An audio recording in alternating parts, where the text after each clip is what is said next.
తెలుస్తోంది. రైట్.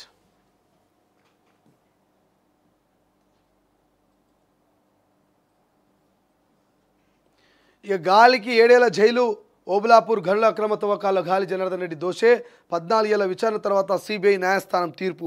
మరో ముగ్గురికి ఆయనతో పాటు 7 ఏళ్ల కారాగారం. ఇక నిర్దోషులుగా సబితా ఇంద్రారెడ్డి, మాజీ ఐఏఎస్ కృణానందన్ తన ప్రజాసేవను గుర్తించి తన వయసును పరిగణలోకి తీసుకొని శిక్షను తగ్గించాలని జడ్జిని అభ్యర్థించిన గాలి ఆరోపణలు రుజువయ్యాయి. మీకు యావజ్జీవం ఎందుకు విధించవద్దు అని ప్రశ్నించిన న్యాయమూర్తి. తీర్పు వెలువడగానే చెంచల్గూడ జైలుకు గాలి తరలింపు. జైలు శిక్ష నేపథ్యంలో గాలి ఎమ్మెల్యే పదవికి గండం. ఇక ఓబులాపురంతో అప్పట్లోనే ఖజానాకు 884 కోట్ల నష్టం. గాలిని పట్టుకునేందుకు మారువేషాల్లో వెళ్ళాం. అక్రమ మైనింగ్ నిరూపించేందుకు శాటిలైట్ చిత్రాలు తెప్పించాం. అక్రమ గనులు తవ్వకాలు జరిపి వారికి ఈ తీర్పు గుణపాఠం. నాటి సిబిఐ జాయింట్ డైరెక్టర్ లక్ష్మీనారాయణ వెల్లడి. సో మొత్తం మీద వైఎస్ అండతో గనుల మాఫియాగా ఫైనాన్స్ చిట్ ఫండ్లతో ప్రారంభమై గనులు వ్యాపారాన్ని శాసించే స్థాయికి. ఇంట్లో బంగారం సింహాసనం. సొంత హెలికాప్టర్లో కర్ణాటక సెక్రటరియట్కు. ఇక 1000 కోట్ల విలువైన ఖనిజాల అక్రమ తవ్వకం. ఇతరుల భూముల్లో చొరబడి మైనింగ్. బెయిల్ కోసం జడ్జికే లంచం. ఇక ఇవ్వజూపిన గాలి జనార్దన్ రెడ్డి. బెయిల్ కోసం జడ్జికే లంచం ఇవ్వజూపిన గాలి జనార్దన్ రెడ్డి అట. సో మొత్తం మీద గాలి జనార్దన్ రెడ్డి అంటే తెలియని వాళ్ళు ఎవరు లేరు. మ్యాక్సిమం ఒక 5-6 ఏళ్ల కిందట గాలి జనార్దన్ రెడ్డి హవా ఎట్లా నడిచిందో అందరికీ తెలిసిందే.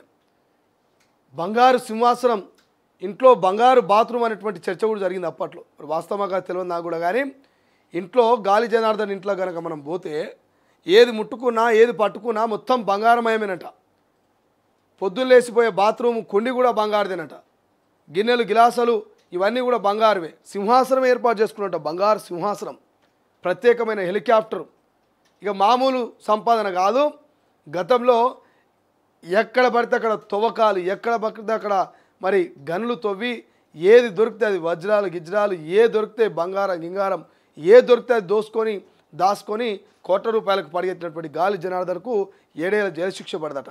ఇంకా సిగ్గు శరం లేకుండా జడ్జిని అడుగుతున్నట.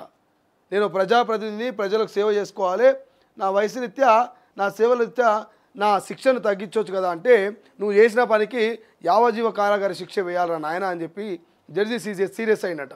జడ్జికి లంచం ఇచ్చి బెయిల్ తీసుకునే ప్రయత్నం గాలి జనార్దన్ రెడ్డి చేసినట. బట్ ఏదేమైనా గాలికి తగిన బుద్ధి అయితే చెప్పే ప్రయత్నం చేసిన ఈ చట్టాలు. ఈ శిక్ష ఇతరులకు కూడా మరి వర్తిస్తుంది. ఇక అందులో ఆ కేసులో ఉన్నటువంటి నేపథ్యంలో కన్నీళ్లతో కోర్టు మెట్లెక్క న్యాయం గెలిచిందంటూ సబితా ఇంద్రారెడ్డి హర్షం వ్యక్తం చేస్తుంది. ఆమె పేరు కూడా, సబితా ఇంద్రారెడ్డి పేరు కూడా ఆ కేసులో ఉన్నట్టు తెలుస్తుంది. ఆమె నిర్దోషిగా బయటకు వచ్చింది.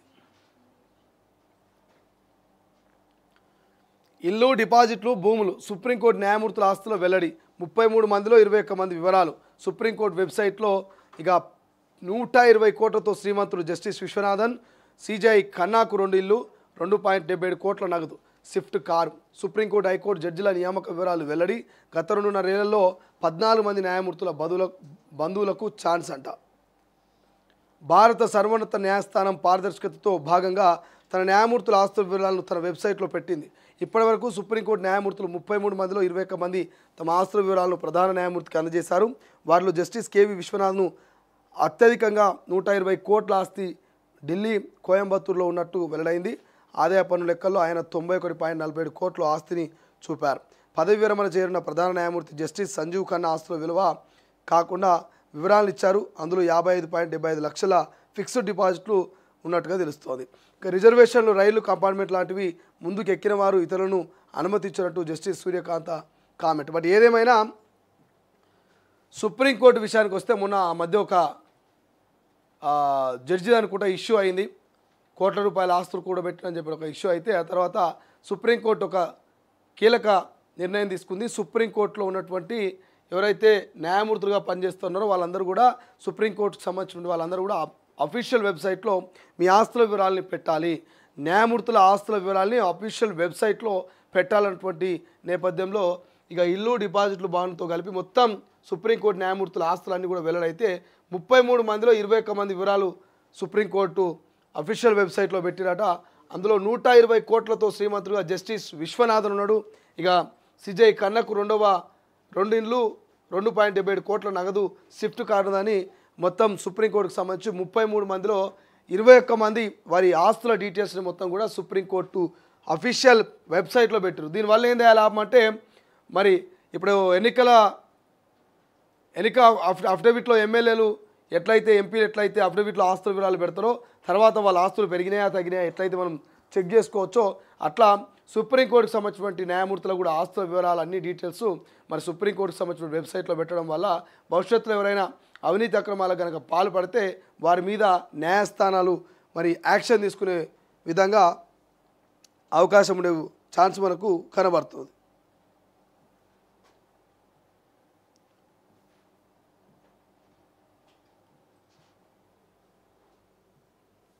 సో వెలుగులో చూసినాం కదా వార్తది.